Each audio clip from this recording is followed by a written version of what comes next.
Okay, there we go. I don't know why, just every once in a while, the driver for this Blue Yeti microphone just decides to crap out and have to reconnect it to the USB cable. Disconnect and reconnect it for it to pick it up again. But alright, so what this video is going to be about today is about the channel and some other stuff. So if you have, in case you hadn't noticed already, I haven't uploaded anything this week, and I'm not going to or upload anything next week. A couple reasons for that. The first is that I just completely forgot about it until last night, and then I decided, well, it's already Friday, well, Thursday, going on Friday, so maybe I just won't do anything. And then I decided, well, I won't upload anything next week as well for one particular reason, and that is because I want to take as much time as I can to focus on the update for Odyssian Void, progress update. And I'm going to be doing one probably on Wednesday of next week. We'll have to see. But Wednesday will probably be the day, because I want to take as much time as I can to kind of try and finish a few things up.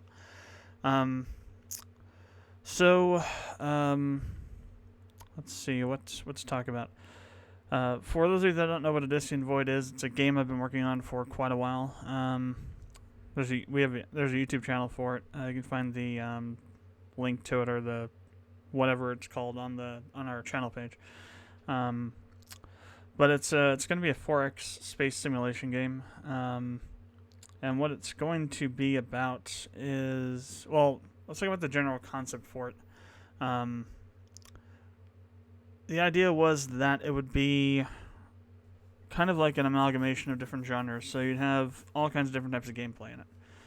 Kind of like Spellforce, if you've ever played Spellforce, where you can play it as a traditional kind of ARPG where you're in control of a character and other characters, hero characters, and you can pause the game, take actions like Dragon Age kind of style of gameplay. Then you can also then switch into, or there are places where you are placed into generally a more of a RPS style of gameplay, where you're actually base building troops, and taking objectives and things like that, but you can still play it, on the ARPG kind of style. Kind of similar to that sort of idea, except including the more ARPG style kind of stuff, RTS, first-person shooter kind of things, simulation stuff, kind of melding all that together and putting it in this universe that will be as, don't say not lifelike, because that's not really what it is. It'll be as alive as possible. Let's put it that way. There, lots of things will happen. Actions that you take can cause really significant things to happen. Like, for example, let's say you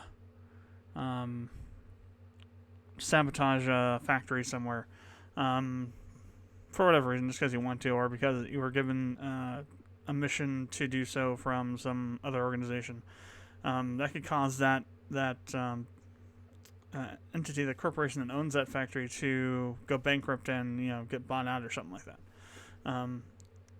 Just kind of things will happen on a very wide scale, and things that you do will have sometimes wide-ranging implications.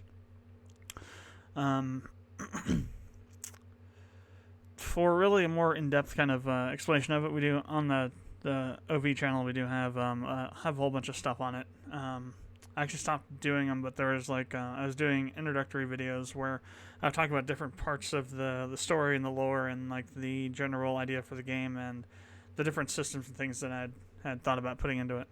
I forget exactly where we stopped at. It might have been the battle system, but those are there. I'm planning to restart that eventually to finish that up. That was all based off of a 40-page document, literally 41 pages, I think. So what I've been working on though the past week, that's kind of just made me forget about the uploads for the channel, was this, which is a proof of concept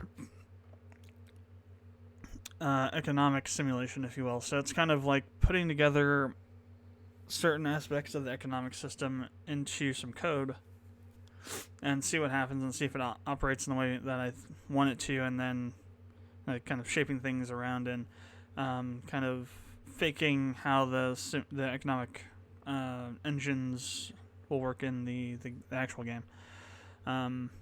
It's been kind of slow going because you say, okay, I'm going to build a proof of concept for an economic engine. And it sounds really simple, but then you start actually thinking about things and it gets really effing complicated very, very fast.